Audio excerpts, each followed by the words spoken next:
Hello दोस्तों, आइए हमारे व्रत कथा चैनल में आपका स्वागत है। मैं आपके लिए लेके आई हूँ रघुनाथ जी की कहानी। जय रघुनाथ जी। आपको हमारी कहानी पसंद आए तो लाइक शेयर कमेंट ज़रूर करना। एक भोलिया भगत की कहानी है। इस कहानी को पूरा देखिए और हमारी कहानी को सब्सक्राइबर कीजिए। जय रघुनाथ जी। एक नगर में एक भोला किसान रहता था। उनका नाम भोलिया था। वो किसान के दो लड़के और एक लड़की थे। वो खेती में काम करता और मस्त मगन में रहता था। एक दिन जितना वो कमाता उतना वो खा लेते थे और उनके बच्चों का पेट भर लेता। धीरे धीरे बेटे बड़े हो गए और बेटी छोटी थी। तब किसान ने कहा कि अपन धीरे धीरे पैसे जमा कर लेते हैं, क्योंकि जमा कर लेंगे और सेठ जी के वहाँ जमा करा देंगे, अपने पास रहेगा तो खर्च हो जाएंगे। अपनी बेटी के विवाह के लिए बचा कर रख देवें। तीनों बाप बेटे कमाई करते और माता घर का काम करती और उस बेटी के विवाह के लिए वो पैसे बचाकर सेठ जी के यहाँ रख दिया। धीरे धीरे बेटी बड़ी हो गई, 16 वर्ष की कन्या हुई। तब भाइयों ने कहा कि पिताजी तुम भोले भाले हो, तुम्हें कोई समझ नहीं है, हमें तो कोई लड़की देंगे नहीं, लेकिन इस कन्या का विवाह तो कुछ अच्छा घर देख कर करवा दीजिए, क्योंकि थोड़े पैसे तो अपने सेठ जी के यहाँ जमा हो गए हैं और थोड़े सेठ जी से उधार ले लेंगे और बेटी का विवाह करा दो। तब भाइयों की बात मानकर पिताजी ने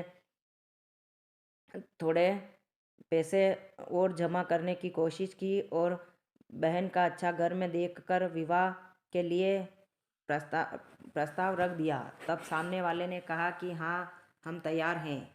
तब सेठ जी को जाकर कहा कि मेरी बेटी का फलाने फलाने दिन विवाह है, तो तुम मुझे पैसे दे दो, जब मेरे जमा हुए वो भी दे दो और थोड़े और उधार दे दो, और तुम हमारी डायरी खाते में लिख दो। जितना भी ब्याज होगा वो मैं आपको ब्याज समेत चुका दूंगा, और मुझे विवाह के लिए पैसे चाहिए। तब सेठ जी ने कहा, हाँ ले जा, क्यों नहीं, तेरे दो बेटे तो कमा रहे हैं और तू भी कमा रहा है, ब्याज समेत जमा टाइम से करवा देना। तब भोलिए ने कहा कि सेठ जी मैं ब्याज समेत टाइम पे जमा करा दूंगा। ऐसा कहकर ब्याज समेत उसकी डायरी में लिख दिए। जितना भी लिखा वो तो पढ़ा लिखा था नहीं, कागज उसे दे दिए और उनको कुछ पैसे जमा थे वो भी दे दिए और वो जो उधार और चाहिए थे वो भी दे दिए। सेठ जी ने दिल खोलकर उन्हें पैसे दे दिए, क्योंकि वो भोला इंसान था तो सेठ जी को उस पर दया आती थी। उसने पैसे लेकर घर गया और बेटे को कहा कि लाओ, जितना सामान लाना है लेकर आ जाओ। सेठ जी ने बहुत सारे पैसे दिए हैं, ये तो अपने जमा किए थे वो है और ये और चुकाने हैं। दोनों कागज़ उन बेटों को दे दिया। दोनों बेटे वो कागज़ लेकर अपने अपने पास दो दो कॉपी बना ली, एक उस बेटे के पास तो दूसरी दूसरे बेटे के पास। दोनों दोनों कॉपियाँ दोनों बेटों ने संभाल कर रख दी और बहन का धूमधाम से शादी कर दी। दोनों धूमधाम से शादी करने के बाद उन्होंने कहा कि माताजी पिताजी को कहो कि हम विदेश कमाने के लिए जाते हैं, क्योंकि यहाँ कमाएंगे तो ये पैसे उतर नहीं पाएंगे और हमारे अभी तो विवाह करना है, उनके लिए भी जमा करने हैं। तो दोनों बेटे पिता की आज्ञा लेकर दोनों विदेश कमाने के लिए चले गए और बेटी ससुराल चली गई। अब भोलिया अकेला खेती करता था। तब सारे गांव वाले पूछते कि भोलिया, तेरे बेटे तो विदेश कमाने के लिए चला गया है और तू अकेला खेती करता है, तेरे से अकेले से ये खेती होगी नहीं, तू ये खेती हिजारों पर दे दे। तब भोलिया ने दूसरों की बात मानकर वो खेती भी हिजारे पर दे दी। अब भोलिया करे तो क्या करे, वो तो भोलिया भगत था, भगवान पर विश्वास रखता था। दिन भर खेती में काम करता, आकर मंदिर में दर्शन कर भगवान के माथा टेक फिर ही भोजन करता था। उनके तो वही नियम था।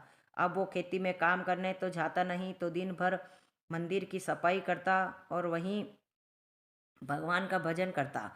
तब कहीं दिन बीतने पर उनकी पत्नी का देहांत हो गया और बेटे भी विदेश में चले गए, बेटी ससुराल चली गई। तब अब भोलिया कहता कि अब मैं करूं तो क्या करूं। भोलिया तो मंदिर में ही रहने लग गया। तब मंदिर में पुजारी को कहा कि पुजारी जी, आपको कोई तकलीफ न हो तो मैं मंदिर की साफ सफाई करवाऊंगा और मैं यहीं रह जाऊंगा, क्योंकि मेरे घर पर मन नहीं लगता। मेरी पत्नी का देहांत हो गया और बेटी ससुराल चली गई, पुत्र विदेश कमाने के लिए चले गए। तब पंडित जी ने कहा कि हाँ भोलिया, रह जाओ, मुझे कोई आपत्ति नहीं है। भोलिया वहीं मंदिर में सो जाता और दिन रात भगवान का भजन करता और शाम सुबह मंदिर की साफ सफाई करता। तब एक दिन दोनों भाइयों ने सोचा कि सेठ जी के पैसे जमा कराने हैं, गांव चलते हैं। दोनों भाई गांव आए और आकर पिताजी को ढूंढा तो घर पे पिताजी मिले नहीं। ढूंढते ढूंढते पता चला कि पिताजी तो मंदिर में ही रहते हैं। मंदिर में गए और पिताजी को कहा कि पिताजी तुम जाओ, ये पैसे कौन से सेठ के यहाँ से लेकर आए थे, जो ये ले जाकर जमा करा दो। तो वो भोलिया भगत तो अनपढ़ था, दोनों कागज़ तो उन्होंने बेटे ने दिए नहीं थे और पैसे देकर बेटे वापस चले गए। दोनों बेटे वापस चले जाने पर उनके पास कोई कागज़ सबूत नहीं था। पैसे लेकर भोलिया सेठ जी के पास गया और सेठ जी को कहा कि सेठ जी ये पैसे तुम्हारे हैं, जितने जमा कर लो, बचे तो मुझे दे देना, नहीं बचे तो कोई बात नहीं, मैं तो पढ़ा लिखा हूँ नहीं। तो भोलिया को उस सेठ जी ने कहा कि वो कागज़ जो मैंने तुझे लिख कर दिया था वो कहाँ है। तब भोलिया भगत ने कहा कि मुझे तो कोई पता नहीं है, रघुनाथ जी जाने। वो दोनों बेटे तो मुझे देकर गए नहीं, और कितने हैं कितने नहीं हैं रघुनाथ जी जाने, मुझे तो कोई पता नहीं है। जो भी काम होता, कोई भी पूछता तो ऐसे ही बोलता था, उसकी वाणी यही थी कि रघुनाथ जी जाने। तो उसी सेठ को ही कह दिया कि रघुनाथ जी जाने। तब उसी सेठ ने कहा कि अब ये रघुनाथ जी तो जाने तो आकर तो बोलेंगे नहीं, और वो दोनों बेटे तो यहाँ है नहीं, विदेश कमाने के लिए गए हैं। उनके मन में पाप आ गया। तब उसने कहा कि इस भोलिए को जितना लूटना है लूट लो, बेटे विदेश में कमाते रहेंगे और मेरे पैसे जमा कराते रहेंगे और मेरी कमाई चलती रहेगी, क्योंकि अब ये ब्याज पे पैसे ले जाने वाला है नहीं, इसका बेटा कमाने लग गए हैं। तब लूटना है, यही समय है, इसको लूट लो। तब उसके मन में पाप आ गया और उसे कहा कि जाओ मेरे इस मटके में पानी भर कर लाओ, मैं तेरा हिसाब लिख देता हूँ। वो पानी का मटका भरने गया। जो इसने पहले सारा हिसाब लिखा था वो तो उस डायरी में छुपा दिया। दूसरा हिसाब बनाकर ब्याज का ब्याज, ब्याज का ब्याज जोड़ा जोड़ी करके कहा कि ले ये अब और तेरे बेटे को दे देना, इतने अपने को और बाकी हैं।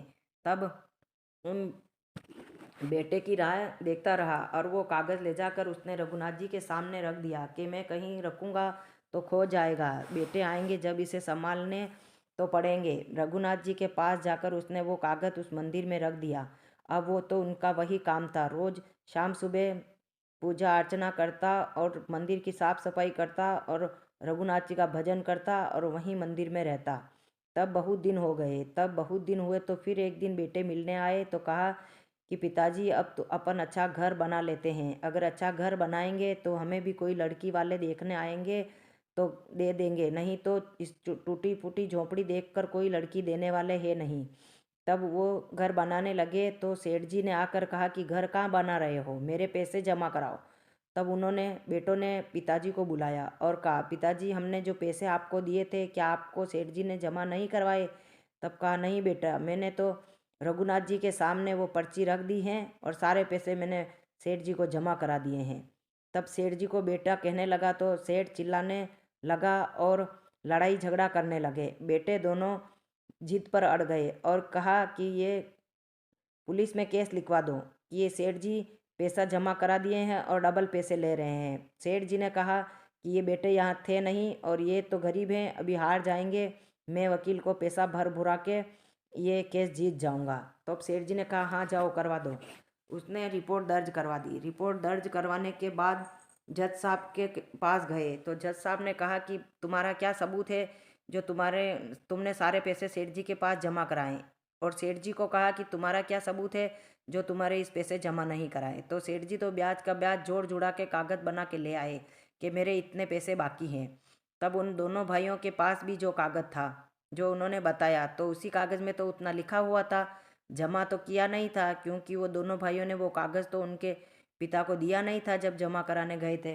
तब अब वो भोलिया घबरा गया और कहने लगा कि मेरे बेटे भी मारे जाएंगे, इतने पैसे बेटे कमा के कैसे लाएंगे। रघुनाथ जी तुम जानो, कोई भी कहे कि तुम्हारे पास क्या सबूत हैं तो वो कहता कि मेरे सबूत रघुनाथ जी हैं, मैंने वो पर्ची रघुनाथ जी के सामने रखी थी। तब वो कहता कि ये रघुनाथ कौन है। तब पुलिस में फिर गए और फिर जज के सामने पेश किया तो फिर वो कहे कि जज साहब कहते हैं कि तुम्हारा क्या सबूत है भोलिया, तुम लेके आओ। तब भोलिया कहता मेरा सबूत रघुनाथ जी हैं। तब सभी लोग बोलने लगे कि जाओ तुम्हारे रघुनाथ जी को लेकर आओ, यहाँ पर गवाही देंगे। जब उसने कहा कि रघुनाथ जी तो यहाँ आते नहीं हैं और गवाही जरूर रघुनाथ जी हैं, मेरा सबूत रघुनाथ जी है। तो रघुनाथ जी यहाँ क्यों नहीं आते, आना पड़ेगा रघुनाथ जी को।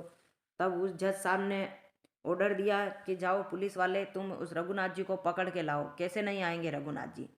तब भोलिया घबराने लगा कि हमारे रघुनाथ जी को पकड़ के ले जाएंगे तो मैं किसकी सेवा पूजा करूंगा और मेरे रघुनाथ जी पर आँच आ जाएगी, मेरे रघुनाथ जी परेशान हो जाएंगे। भोलिया रात भर रोता रहा और भूखा ही प्यासा ही रघुनाथ जी के सामने रो पड़ा और सो गया।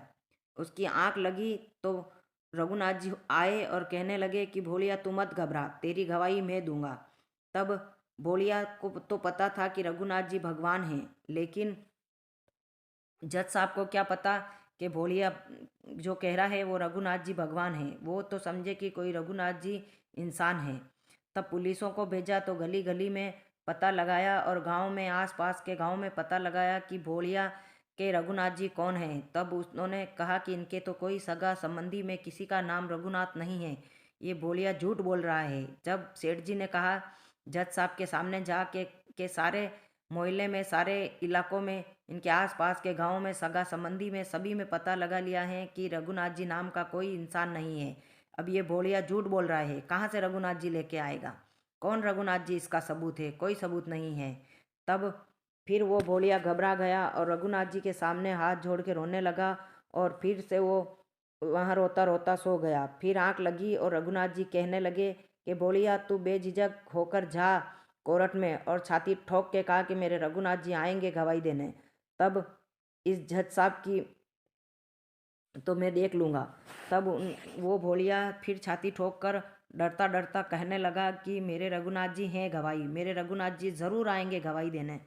तब जज साहब तुम तारीख लगाओ। जब जज साहब तारीख लगाने लगे कि इस टाइम इसी वक्त वो तुम्हारे गवाही यहाँ आने चाहिए, पहुँचने चाहिए, तब सब सुनवाई हो गई, सब कार्रवाई हो गई।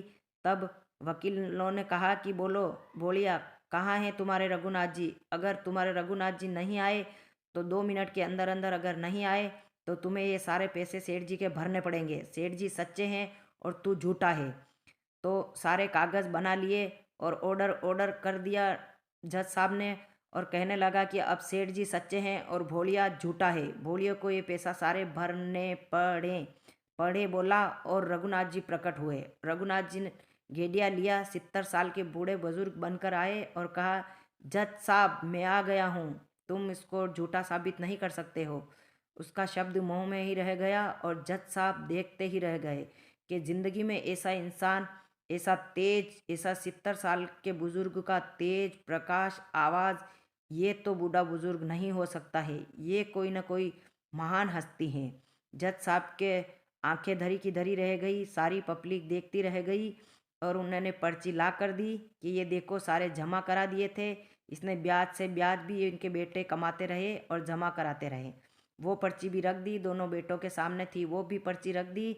और जज साहब ने के सामने उन्होंने कहा कि उनके जो पहले पर्ची बनाई थी सेठ को कहो कि वो ही लेकर आए। पर्ची वो ही लेकर आया सेठ और वहाँ जमा कराई, सभी पर्चियों को मिलाया तो भोलिया सच्चा साबित हुआ और सेठ झूठा साबित हुआ। और फिर जज साहब ने आंख झपक मारी तो उन्होंने चतुर्भुज रूप दिखाया। तब जज साहब धरे के धरे रह गए और कहा कि हे भोलिया, ये तेरे कौन है रघुनाथ जी, ये बता। तब उन्होंने हाथ जोड़ जोड़ कहा कि ये है मेरे रघुनाथ जी, ये मेरे अंतर्यामी हैं, मेरे इनके सिवा कोई नहीं है, मैं तो एक भोला भाला भोलिया हूँ, भोलिया किसान हूँ, मेरा इस धरती पर भगवान के बिना कोई नहीं है। जब भगवान ने उसी उनका चतुर्भुज रूप दिखाया और सभी बैठे हुए मानवों को दिखाया और वो जज साहब की आंखें खुल गई और जज साहब उनकी कुर्सी से उतर के भगवान के पाँव में गिर गए और कहा कि आज के बाद मैं सोच समझ कर न्याय करूँगा और मैं धर्म से ही ये न्याय चलाता रहूँगा। और उसी दिन से जज साहब भगवान को मानने लगे। पहले कभी भगवान की बातों पर विश्वास नहीं करते थे और भगवान को नहीं मानते थे, और भगवान भोलेनाथ और भगवान रघुनाथ जी की तस्वीर वहाँ उसी कोर्ट में लगा दी और उसी दिन से भगवान की पूजा अर्चना करता रहा और भगवान पे वो जज साहब भगवान का भजन भाव करता रहा जितने जीवित रहा जब तक उस भोलिया की बात को याद रखता रहा। जय रघुनाथ जी, जैसा भोलियों का साथ दिया, जैसा सभी के साथ देना, कहने वाले, सुनने वाले, सुनाने वाले सभी के साथ खड़े रहना। ये हमारी कहानी अधूरी हो तो पूरी करना, पूरी हो तो पार लगाना। जय रघुनाथ जी।